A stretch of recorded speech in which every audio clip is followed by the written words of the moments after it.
Ալեն Սիմոնյանի ելույթի մանր-մունր կսմիկներին իհարկե չեմ անդրադառնա, բայց իր ելույթում հնչեցված մեկ հիմնական թեզի այնուամենայնիվ ուզում եմ անդրադառնալ, որի հիմնական հենքը այն է, որ 18 թվականին բանակցություններն արդեն մտել էին փակուղի եւ հայտնի խոսքն են մեջբերում եւ պատերազմը պարզապես անխուսափելի էր։ Եթե սա ճշմարտություն է, ապա ես ակնկալում եմ, որ ԿՊԱ-ականները պետք է պատասխանեն հետեւյալ հարցին։ Եթե բանակցությունները գտնվում էին փակուղում, եթե պատերազմը անխուսափելի էր, այդ դեպքում ինչու է Նիկոլ Փաշինյանը կատարել քայլեր, որոնք միայն կարագացնեին վերահաս պատերազմը։ Գնալով Ստեփանակերտ եւ կանչելով Արցախը, Հայաստանը եւ վերջ, Տավուշյան դեպքերը իրական ներկայացնելով որպես մի մեծ սարդարապատ եւ հետո ազգային հերոսների այսպես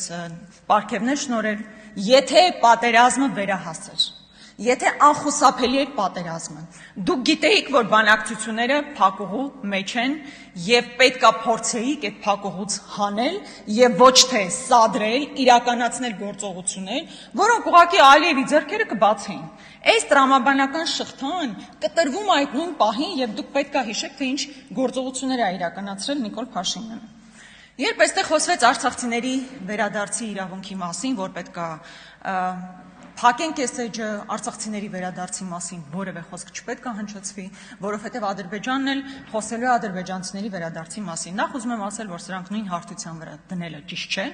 բայց այնուամենայնիվ, եթե նույնիսկ դուք չեք խոսում, Ադրբեջանը չի խոսում, դուք փակել եք արցախցիների վերադարձի էջը, իսկ Ադրբեջանը փակել է, պետական ֆինանսավորում է տալիս հայտնի ՀԿ-ներին, որոնք խոսում են ադրբեջանցիների Հայաստան վերադարձի մասին։ Այդ հայելային քաղաքականությունը որևէ կերպ չի աշխատում,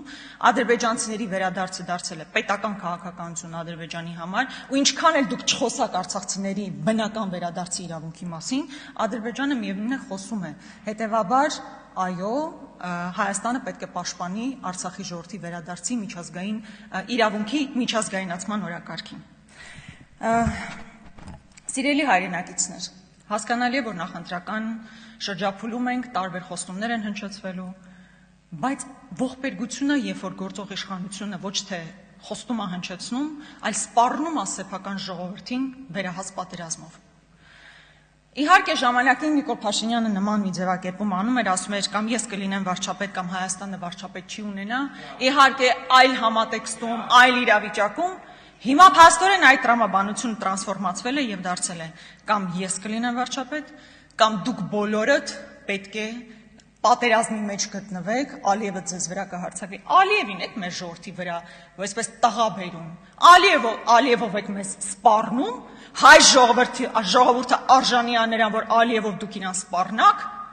բայց ժողովուրդը էթնիկ զտման է ենթարկվել, հայրենիքա կորցրել, տարածքներ են օկուպացված։ Բա մեր ժողովուրդը արժանի է նրան, որ դուք Ալիևով իրեն սպառնաք, ինչա թե մի հատ աթոռ եք պահում, միթե կարելի է աթոռը սիրել այնքան եւ սեփական ժողովրդին չսիրել այնքան, որ Ալիևին մեր ժողովրդի վրա տղա բերել։ Եվ հետո ուզում եմ շարունակել Տիկին Վարդանյանի այդ միտքը, այո, ասում են հիմա եթե մեզ չընտրեք, պատերազմ է լինելու։ Սիրելի հայրենակիցներ, 18 թվականին դուք ընտրել եք այս իշխանություններին։ 21 թվականին եւս ընտրել եք այս իշխանություններին։ 18 թվականից հետո պատերազմ եղել է, 21 թվականից հետո պատերազմ եղել է։ Հետևաբար այն հայտնի լոզունգները, որ միայն ու միայն մենք լինելու պարագային պատերազմ չի լինի, դա ուղղակի ապացուցված սուտ է։ Ու հետո ես ուզում եմ հասկանալ հաջորդը ինչ եք ասելու։ Ասելու եք, եթե սահմանադրությունը չփոխենք, եթե անկախության հռչակագիրը սահմանադրությունից չհանենք, պատերազմա լինելու, հաջորդ սպառնալիքը դա է լինելու, եկեք փոխենք սահմանադրությունը, հիմա եկեք հանենք անկախության հռչակագիրը, որպեսզի պատերազմ չլինի։ Հետո գալու եք ասելու եք, մենք այսպես կոչված անկլավներ կան մեր երկրի տարածքում, բա եկեք սա տանք, որպեսզի պատերազմ չլինի։ Հետո գալու եք ասելու եք, գիտեք ինչ կա։ Մենք արդեն հարևանություն ենք անում, բարեկամություն ենք անում, բայց չէ՞ որ ադրբեջանցիները պետք է վերադառնան Հայաստան։ Եթե իրանք չվերադառնան, մի հատ էլ պատերազմ կլինի։ Բայց պատերազմի շանտաժի գնով ինչքան եք ուզում ձեր սեփական աթոռները պահել։ Եվ վերջին մի քանի շաբաթների ընթացքում, երբ ԿՊԱ-ականները փորձում էին բացատրել, թե ինչու են կարծում, որ ընդդիմությունը պատերազմ է բերելու, սովորաբար մատնանշում էին իմ ելույթից մի կտոր, որտեղ ես ասում եմ, որ դա դիվանքը մերն է։ Դադիվանքը կգամ Արարատին, դադիվանքը մերը չի, դադիվանքը հայկական չի, դուք դադիվանքում մոմ վառած չկաք, դադիվանքը մերն է, դադիվանքը հայկական է, եթե դուք կարծում եք հայկական չի, եւ ինչպես Ալիևն է ասում աղբանական է, եկեք ես ամբյոնից ասեք դադիվանքը մերը չի, ժողովուրդը հասկանա ձեր դիրքորոշումները, ձեր պատմության, ձեր ինքնության նկատմամբ ինչ է, դադիվանքը մերն է, հայկական է, ուրիշ կարծիք լինել չի կարող։ Հաջորդը Կամ Ղազանչեցոց, նույն այդ ելույթից մեջ Ղազանչեցոցի մասին եմ խոսում։ Ձեր կուսակից ընկերներից մեկը Արմեն Գրիգորյան։ Արմեն Գրիգորյանի հարսանիքը եղել է Ղազանչեցոցում։ Հայկական եկեղեցի Տիկին Ղազան երևի ներկա եք եղել, որ ասում եք հրաշալի հարսանիք, այդ հրաշալի հարսանիքը եղել է հայկական Սուրբ Ղազանչեցոցում։ Մերը չի, հայկական չի, սա տարածքային պահանջ է Ադրբեջանի նկատմամբ, թե սեփական մշակույթը պաշտպանելու ցանկություն։ Դուք գիտեք, որ ՅՈՒՆԵՍԿՕ կա, դուք գիտեք, որ կա ՅՈՒՆԵՍԿՕ, միջազգային կազմակերպություն, որը զբաղվում է մշակութային, պատմամշակութային ժառանգության պահպանության հարցերով։ Սա ոչ թե տարածքային պահանջ է,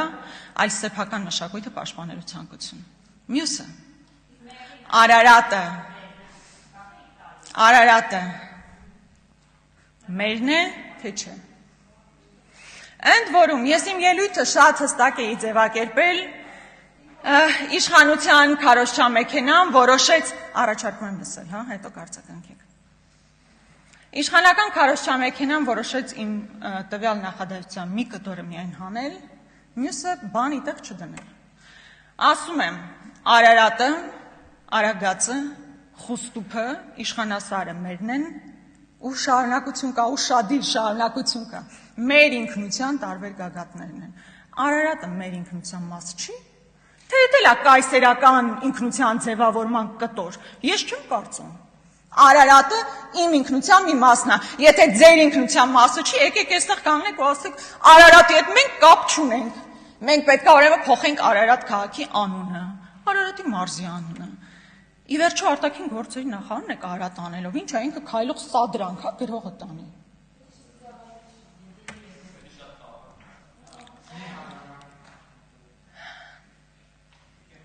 Հիմա գնում է,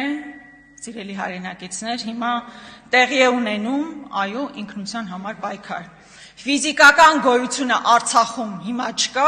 բայց նաև սեփական ինքնության պաշտպանության համար այս իշխանությունը ոչինչ չի անում, հերիք չի, մի հատ էլ պատերազմում այն մարդկանց դեմ, ովքեր ասում են, որ որևէ բան պետք է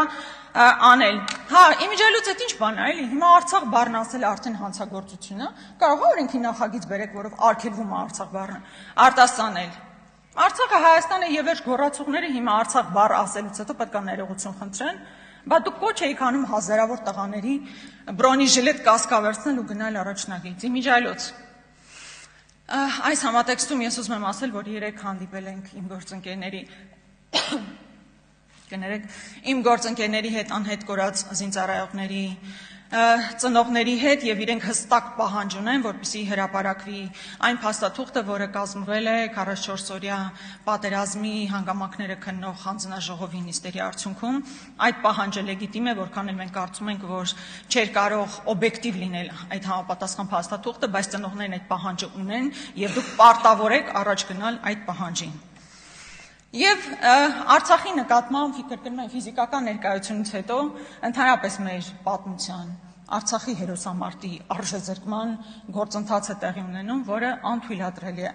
Հիմա ես այդ բազմաթիվ հարցերի հետ մեկտեղ ուզում եմ ասել, ուզում եմ ստանալ ձեր պատասխանը։ Հիմա Մոնթեն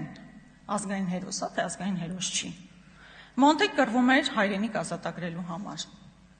Հիմա եթե այդ հայրենիքը մերը չէր, Այն գլխից հանձնված էր, մեզ հետ կապ չուներ։ Հիմա Մոնթեն ազգային հերոս է, թե ազգային հերոս չի ձեզ համար։ Եվ կարող է դուք հասնեք մի օրի, որ ընդհանրապես Հայաստանի Հանրապետությունը վերջում համարեք օկուպանտ երկիր։ Իհարկե սա հիմա աբսուրդ կարող է հնչել, բայց այն գործողությունների եւ հայտարարությունների տրամաբանությունը, որ այսօր կապում ենք տեսնում ենք, հենց այդ ուղղությամբ էլ տանում է։ Այո, դուք դիվահարվում եք երաշխավոր բառից, որովհետեւ ձեր ընկալման մեջ, ձեր պատկերացման մեջ միակ երաշխավորը պետք է լինի Ադրբեջանը, երեք այն հորթի վզակալի հայտնի պատմության նման, հիմա Ադրբեջանը այսպես թոկը գցել է, ասում է պետք է ամեն բան իրականացնենք, բայց հստակ մեր ժողովրդին ուզում եմ ասել, Հայաստանում չկա որևէ ընդդիմադիր քաղաքական ուժ, ավարտում եմ, ով տարածքային պահանջ ունի հարևան երկրների նկատմամբ, բայց սեփական ինքնությունը պաշտպանելը օրվա հրամայական է, պատմական հրամայական։